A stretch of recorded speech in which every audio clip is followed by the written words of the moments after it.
जय भीम साथियों, आज की इस खास वीडियो में हम जानेंगे डॉक्टर बाबा साहब अंबेडकर की जिंदगी के वो आखिरी 24 घंटों में ऐसा क्या हुआ था जो बाबा साहब इस दुनिया को अलविदा कह चले।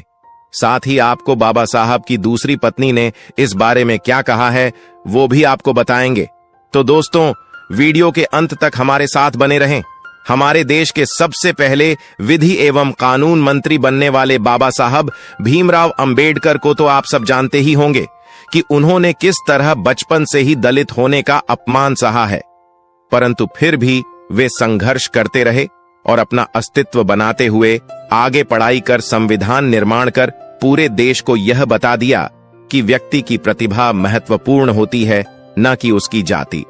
इतने अच्छे व्यक्तित्व के धनी व्यक्ति, संविधान को बनाने वाले तथा सभी रहस्यों को समझने वाले बाबा साहब के साथ आखिर में ऐसा क्या होता है कि उनकी मौत को कोई भी समझ नहीं पाता और वह हमेशा के लिए रहस्य बन जाती है।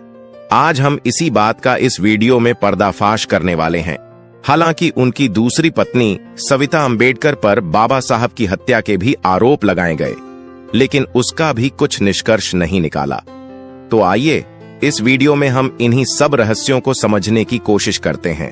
दोस्तों, बाबा साहब का जन्म 14 अप्रैल 1891 को मध्य प्रदेश के इंदौर जिले के महू नामक स्थान में हुआ था। आपको बता दें कि उनका पूरा नाम भीमराव रामजी अंबेडकर था। डॉक्टर अंबेडकर मराठी परिवार से संबंधित थे। उन्होंने अपनी प्रारंभिक शिक्षा मुंबई में पूरी की और उसके बाद आगे की पढ़ाई के लिए वो लंदन चले गए। आपको जानकर आश्चर्य होगा कि उन्होंने न केवल एक बल्कि कई पीएचडी डिग्रियां हासिल की, जिसके बाद वो भारत में आकर अपने कानूनी संबंधित कार्यों से जुड़ गए।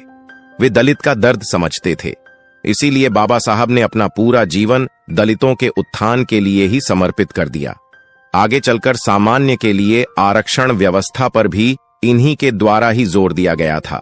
उनका कहना था कि जब तक आप सामाजिक स्वतंत्रता हासिल नहीं कर लेते, तब तक कानून आपको जो भी स्वतंत्रता देता है वह आपके किसी भी काम की नहीं है।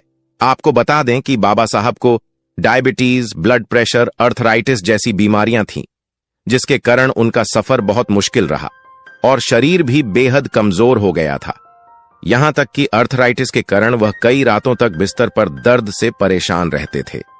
बाबा साहब की पहली पत्नी रमाबाई का लंबी बीमारी के चलते सन 1935 में निधन हो गया था, जिसके बाद वे बहुत अकेले पड़ गए थे। बाबा साहब का बेटा भी मुंबई में रहने लगा था और अन्य लड़कों के जैसे ही वह भी कभी कभार ही अपने पिता को देखने आता था। और उधर संविधान लेखन के दौरान उनके स्वास्थ्य में तेजी के साथ गिरावट आती जा रही थी, जिसके बाद उन्होंने एक महिला डॉक्टर शारदा को अपनी देखभाल के लिए नियुक्त किया। डॉक्टर शारदा एक ब्राह्मण परिवार से ताल्लुक रखती थी। इलाज के दौरान उन्हें डॉक्टर अंबेडकर की